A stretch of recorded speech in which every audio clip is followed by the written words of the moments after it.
Red టీవీలో మీ వ్యాపార ప్రకటనల కోసం ఈ నంబర్ని సంప్రదించండి.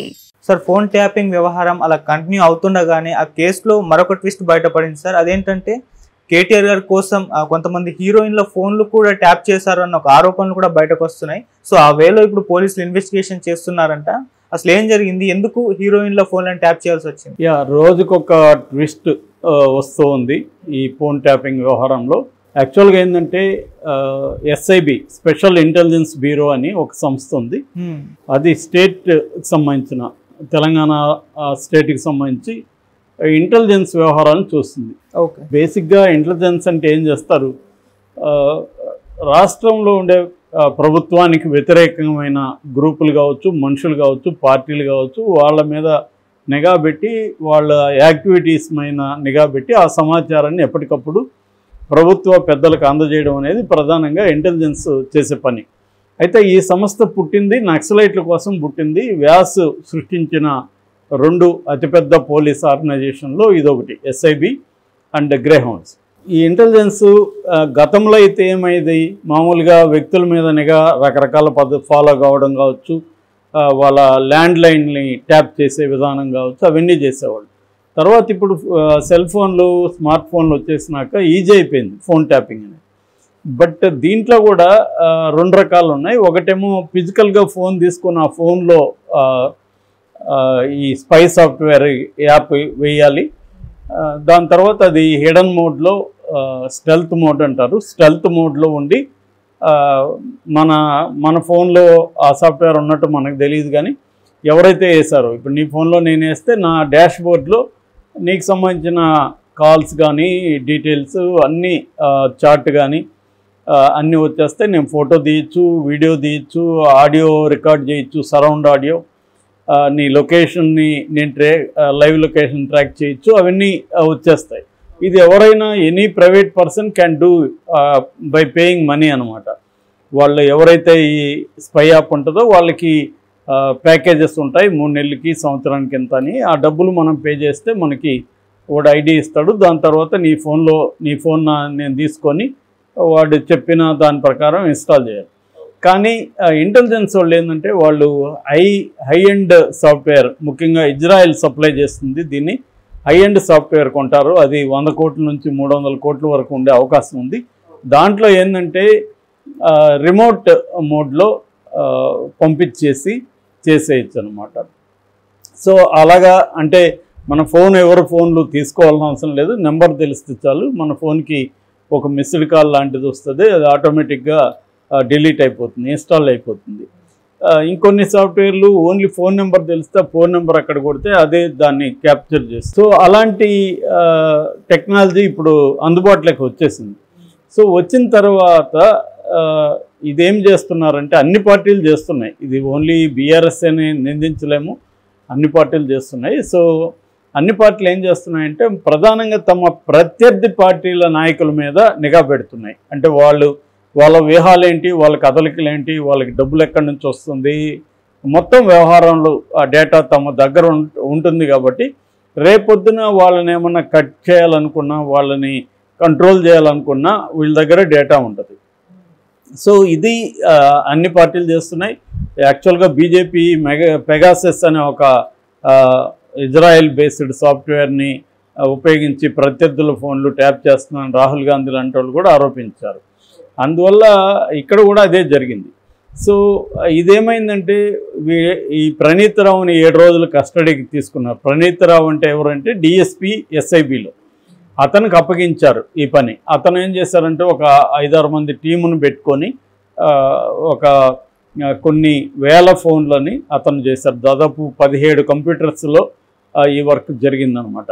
అంటే ఫోన్లు తీసుకోవాలి, ఆ డేటా, అది పెద్ద పని యాక్చువల్గా. ఆ డేటా ఇప్పుడు మన ఇద్దరం 10 నిమిషాలు మాట్లాడతాము, ఈ 10 నిమిషాలు వినాలి కదా, అక్కడ వాడు వినాలి, దాన్ని రాయాలి, టైప్ చేయాలి, ఇవన్నీ ఉంటుంది వ్యవహారం. ఇవన్నీ చేసి పంపించాలి. అందులో ఏమీ కాల్లో విషయం లేదంటే అవసరం లేదు, ఏదైనా ఇంపార్టెంట్ ఉందంటే రికార్డ్ చేసి దాన్ని రాసి ఫైల్స్ పంపించాలి. సో ఇది జరిగింది. దీన్ని ఎప్పుడైతే గవర్నమెంట్ చేంజ్ అయిందో, ఎలక్షన్ రిజల్ట్ రోజే ఈ డిఎస్పీ ప్రణీత్ రావు ఏం చేశాడంటే, మొత్తం డేటానంతా కూడా దాదాపు 42 హార్డ్ డిస్కుల్ని తీసుకెళ్ళి వాటిని కట్టర్తో కట్ చేసేసి అడవిలో ఎక్కడో మన దగ్గరగా ఉన్న ఫారెస్ట్లో వేసేసారు అని చెప్తున్నారు. ఓకే, కట్టర్తో కట్ చేసేసినాక అంటే బాగా ముక్కలు అయిపోయినాక డేటా రిట్రీవ్ అనేది కూడా ఇంకా సాధ్యం కాదు. అందుకని ఇప్పుడు అతన్ని ఎక్కువగా ప్రశ్నించే పని చేస్తున్నారు. మామూలుగా పోలీసులు ప్రశ్నించే పద్ధతి తెలుసు కదా, మనకి ఏదో ఒక టార్చర్ అయితే చేస్తారు, ఇతను కూడా చేస్తున్నట్టు అనిపిస్తుంది. బట్ అతనైతే బయటకేం ఆరోపణలు చేయలేదు.